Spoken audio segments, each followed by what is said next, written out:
Bonjour, au nom du Père et du Fils et du Saint-Esprit. Amen. Évangile de Jésus-Christ selon saint Matthieu, chapitre 13, versets 31 à 35. En ce temps-là, Jésus proposa aux foules une autre parabole. Le royaume des cieux est comparable à une graine de moutarde qu'un homme a prise et qu'il a semée dans son champ. C'est la plus petite de toutes les semences, mais quand elle a poussé, elle dépasse les autres plantes potagères et devient un arbre, si bien que les oiseaux du ciel viennent et font leur nid dans ses branches. Il leur dit une autre parabole. Le royaume des cieux est comparable au levain qu'une femme a pris et qu'elle a enfoui dans 3 mesures de farine, jusqu'à ce que toute la pâte est levée. Tout cela, Jésus le dit aux foules en parabole, et il ne leur disait rien sans parabole, et accomplissant ainsi la parole du prophète.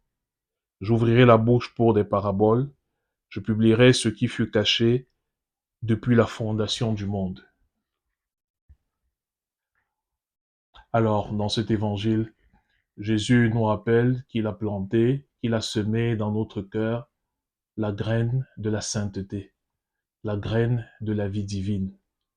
Et pour que cette graine puisse fructifier, pour qu'elle puisse devenir un arbre sur lequel les oiseaux du ciel, c'est-à-dire l'ensemble de l'humanité, appelée au paradis, eh bien, viendront s'abriter, nous avons besoin de cette femme dont il est question ici. Et cette femme, c'est notre mère, la Vierge Marie.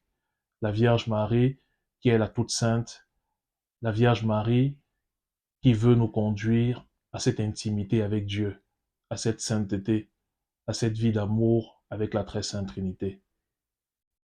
Confions-nous à la très sainte Vierge Marie, notamment à travers la récitation du chapelet, à travers la récitation du rosaire, et nous deviendrons saints, nous deviendrons cet arbre sur lequel l'ensemble de l'humanité, sous lequel l'ensemble de l'humanité viendra s'abriter et trouvera la sainteté à laquelle Dieu l'appelle, la sainteté à laquelle la très sainte Trinité l'appelle. Amen.